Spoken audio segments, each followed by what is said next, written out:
But my reasons for wanting to go into government was strictly to deal with corruption and to deal with poverty. Which is not happening.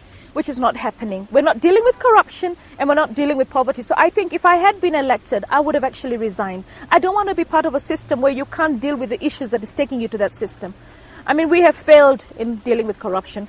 And we are not even thinking. I mean, 2030 is like a dream, a carrot in the air. Come on, Kenyans, look, we got it right. 2030 is coming. But there's nothing that's going to happen. I mean, we are becoming a nation of consumers. We talked about industrialization 2015. My goodness, 2015, we will not be industrialized because even the industries that we have right now will have shut down. I know of 2 industries that apparently shut down last year that make filters.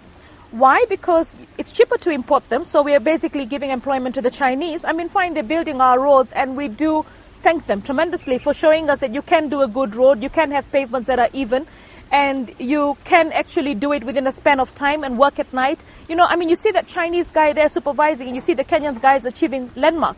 Let's learn from it, you know, let's learn from it. But the thing is, let's not only be a nation that consumes everything. I mean, China's got 1.2 billion people. That's not Kenya's problem. Kenya has got its own 30 million people that need jobs.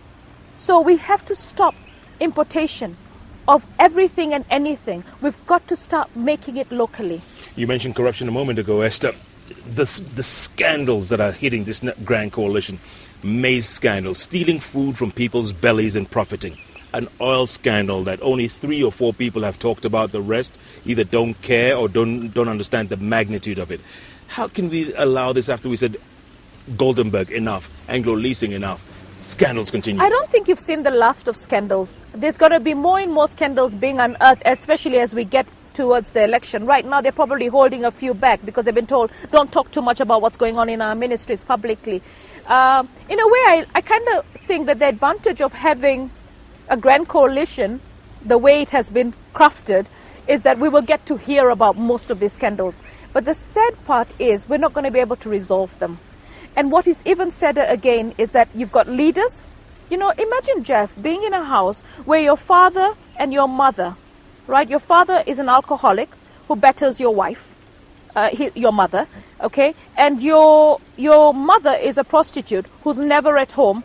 All right. This is the situation that Kenya's in. We've got irresponsible parents that don't really care where these kids are going to end up. And that's the sad part, because our leaders are our parents. They're supposed to lead by example. I mean, I was driving, even us as adults are supposed to set examples. I was driving the other day on a highway, and, you know, we're stuck in one place for such a long time because of lack of courtesy. And I kept thinking at the back of my head, if a father who's driving has no courtesy, all right, what is the child that he's driving to school learning at the back seat?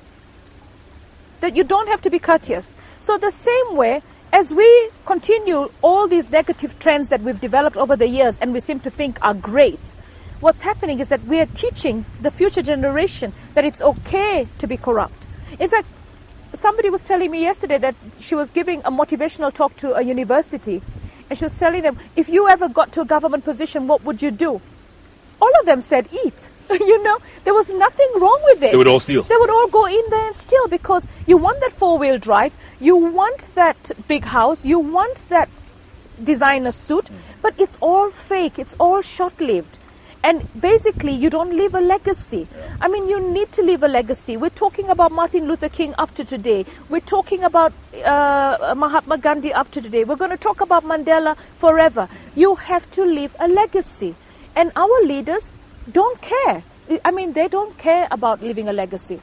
I want to talk more about that, Esther. And also, you could be that leader. You could be part of that leadership, because someone the other day said it's this 40s generation that can make the change. If we don't do it, us in our 40s, you can just rule out this country, shut it down, come back in 10 years. But first, we'll take a break.